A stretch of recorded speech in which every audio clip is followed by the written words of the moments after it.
My name is Cynthia Phinney, and I'm the elected business manager of IBEW Local 1837. We represent approximately 1,600 members in Maine and New Hampshire, most of whom work at electric utilities, and some of whom work at television broadcasting stations. We have members in Portland, Maine, who work at WGME TV 13, which is owned by Sinclair Broadcasting, a large national media company headquartered in Maryland, and members in Bangor, Maine, who work at WABI TV 5, which is owned by Diversified Communications, a small multi-state company headquartered in Portland, Maine. As media consumers, it is critically important for our members to see good programming covering labor issues, both nationally and locally, as well as other issues which they need to engage as civic participants in our democratic society.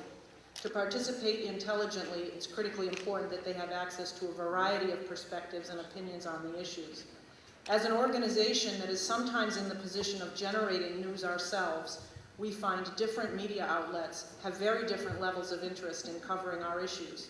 It seems crystal clear to us that if only one or two companies are setting the agenda for what will or will not make it onto the public airwaves, what the public is given as news or programming will reflect only what the priorities of those one or two companies happen to be.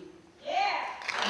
Much of the focus of this hearing is on that very topic: quality, depth, and breadth of news coverage and programming. I would like, therefore, to also address another aspect of the issue, that of labor relations and working conditions for local people employed in the industry. We represented members at WGME for over 25 years prior to its acquisition by Sinclair Broadcasting in 2000.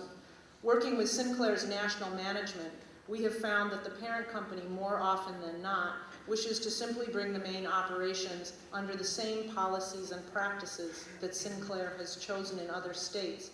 And at the negotiating table, they are largely unwilling to consider variations unless we can exert serious leverage to force them to. And while we certainly had disagreements with the old WGME, this is in stark contrast to the negotiation with WGME prior to the sale, where both sides left the table with a sense that a positive cooperative agreement had been achieved. Additionally, none of us can remember ever having to take a grievance to arbitration prior to coming under the Sinclair umbrella. When issues arose, typically we were able to work them out to mutual satisfaction or to relatively amicably agree to disagree because they weren't issues that threatened to undermine the core values of our contract or undermine the well-being of the employees.